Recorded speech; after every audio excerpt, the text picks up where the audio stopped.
The lord. హల్లెలూయా. దేవుని పరిశుద్ధ నామమునకు మహిమ కలుగునుగాక.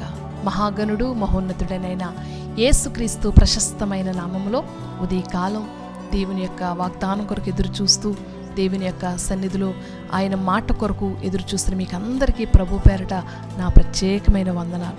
బాగున్నారా? దేవుని యొక్క సన్నిధిలో ఉదయకాలమే ప్రార్థన చేసుకుని దేవుడు ఈరోజు నాతో ఏం మాట్లాడతాడు, దేవుడు వాగ్దానం ఏ విధంగా ఈ కొరకు నాకు సిద్ధపరుస్తూ వచ్చాడు అని ఎదురు చూస్తూ ఉన్నారా? చదువుకుందాం. దేవుని వాగ్దానాన్ని, దేవుడు మనకిచ్చినటువంటి మాటను మనము ధ్యానించుకుందాం. పరిశుద్ధ గ్రంథం నుంచి రోమాపత్రిక 8వ అధ్యాయము 1వ వచనం. కాబట్టి ఇప్పుడు క్రీస్తు యేసునందున్న వారికి ఏ శిక్ష విధియు లేదు. ఆమేన్. దేవుడు చెప్తున్నాడు, పరిశుద్ధాత్మ దేవుడు ఈరోజు మనతో మాట్లాడుతున్నాడు. కాబట్టి క్రీస్తు యేసునందు వారికి ఏ శిక్ష విధియు లేదు. నీవు క్రీస్తులో ఉంటే, యేసు రక్తంలో కడగబడితే, యేసు క్రీస్తుని నిజరక్షకుడుగా నువ్వు అంగీకరించబడితే దేవుడు చెప్తున్నాడు, ఏ శిక్ష నీకు విధించబడదు. నీవు లోకంలో ఉన్నప్పుడు, శాపంలో ఉన్నప్పుడు, పాపములో ఉన్నప్పుడు, దుర్మార్గతలో ఉన్నప్పుడు దేవుడి నుంచి నీ యొక్కకు అనేక రకాలు శిక్షలు, వేదనలు, శోధనలు ఎదురవుతున్నా, ఇదిగో దేవుని సన్నిధిలోకి నువ్వు వచ్చిన తర్వాత దేవుడు మాట్లాడుతున్నాడు, నీవు క్రీస్తులో ఉంటే, క్రీస్తులో నువ్వు ఫలిస్తే నీ మీదకి ఏ శిక్ష విధియు లేదు.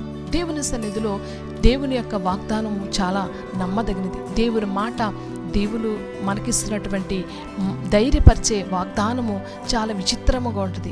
శిక్ష లేకుండా దేవుడు మన శిక్షను ఆయనే సిలువలో భరించాడు. మన పాపములన్నిటినీ ఆయన వహించాడు. మన రోగములను ఆయన భరించాడు. మన వ్యసనములను ఆయన వహించాడు.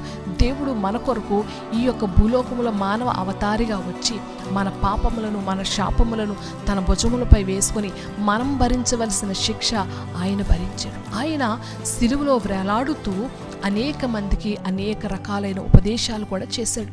దేవుడు సిలువ వేయబడిన దినముల్లో ఆయనతో పాటు మరొక 2 దొంగలు సిలువ వేయబడినప్పుడు ఒక దొంగ అంటాడు, అయ్యా నిన్ను నీవు రక్షించుకుని మమ్మల్ని కూడా రక్షించమని ఎగతాళి చేస్తే, మరొక దొంగ అంటాడు, అయ్యా నీవు నన్ను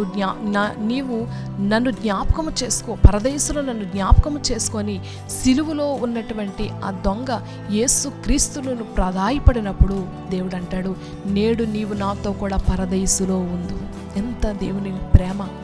ఆయనతో పాటు శిక్ష విధించబడినటువంటి ఆ ఖైదీ, లోకం అతనికి శిక్ష వేసింది, లోకం అతను దొంగగా గుర్తెరిగింది. కానీ ఎప్పుడైతే క్రీస్తు రక్తములో కడగబడి క్రీస్తును ఆనుకున్నాడో, ప్రభా నీవే నా దిక్కని యేసయ్య నామస్మరణ చేస్తున్నాడో, దేవుడు వెంటనే అతని యొక్క శిక్షను తప్పించి, అతడు భరించవలసిన ఆ నరకాగ్ని నుంచి తప్పించి దేవునితో పాటు పరదేశులో ఉండే గొప్ప భాగ్యాన్ని దేవుడు ఆ దొంగకి ఇచ్చాడు. కాబట్టి ఈ దినం కూడా ఏ వేదన, ఏ బాధ, ఏ యొక్క శోకములో ఉన్నప్పటికీ దేవుని సందులో, ప్రభా ఇదిగో నీలో నేను ఉంటాను, నీతో నేను అంటుకట్టుబడి ఉంటాను, నీ కొరకు నేను ఎదురు చూస్తానని ప్రభువుకు నీ జీవితాన్ని అప్పగించగలిగితే, నీ యొక్క జీవితంలో ప్రతి శాపాన్ని, ప్రతి పాపాన్ని విడిచిపెట్టగలిగితే నీ మీదకి రాబోయే శిక్షను దేవుడు తప్పిస్తాడు. దేవుడు నీ కొరకు దాచించిన మేలును నీ ఎదుట ఆయన తీసుకుని వస్తాడు. కాబట్టి దేవుని సందులో, ఆయన సందులో నీ పాపాన్ని, నీ శాపాన్ని ఒప్పుకొని విడిచిపెట్టు. సిలువలో మన కొరకు ఆయన రక్తము కార్చి, మన కొరకు ఆయన ప్రాణం పెట్టి, మన కొరకు నలిగిపోయి, మన కొరకు బలి అయిన ఆ దేవాది దేవుని సన్నిధిలో ఆయన పాదాలు పట్టుకుని బ్రతిమలాడితే దేవుడు నీ మీద శిక్షను తొలగిస్తాడు. నీ ఒంటిలో ఉన్న బలహీనతను దేవుడు స్వస్థపరుస్తాడు. నీ ఎదుటిన్న ప్రతి సమస్యను తొలగిస్తాడు.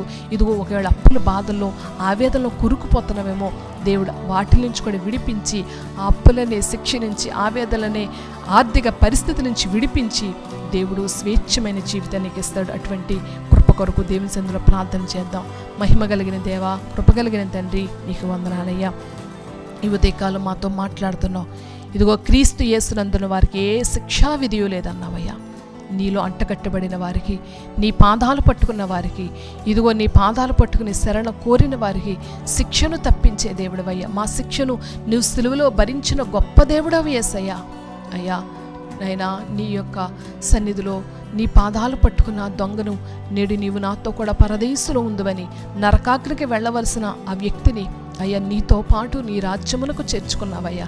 నాయన నీ ప్రేమను బట్టి, నీ కృపను బట్టి నీకు వందనాలు ప్రభా. ఇదిగో ఇంకా ఈ వాగ్దానం వింటున్న వారు ఎవరైతే పాపంలో, శాపంలో అయ్యా లోకములో ఉన్నారో వారిని విడిపించి నాయన నీ పాదాలు యొద్ద నీ రక్తంలో కడగబడి అయ్యా నీ శరణ కోరిన వారికి ప్రతి శిక్ష నుంచి, ప్రతి వ్యాధి నుంచి, ప్రతి ఆర్థిక ఇబ్బంది నుంచి విడిపించి ప్రభా, అప్పుల బాధల నుంచి విడిపించి నాయన నీ సన్నిధిలో నీ కృపను పొందుకునేవారుగా, నీ కార్యాలు పొందుకునేవారుగా చెయ్యమని యేసయ్య నామములో ప్రార్థించి వేడుకుంటున్నాను.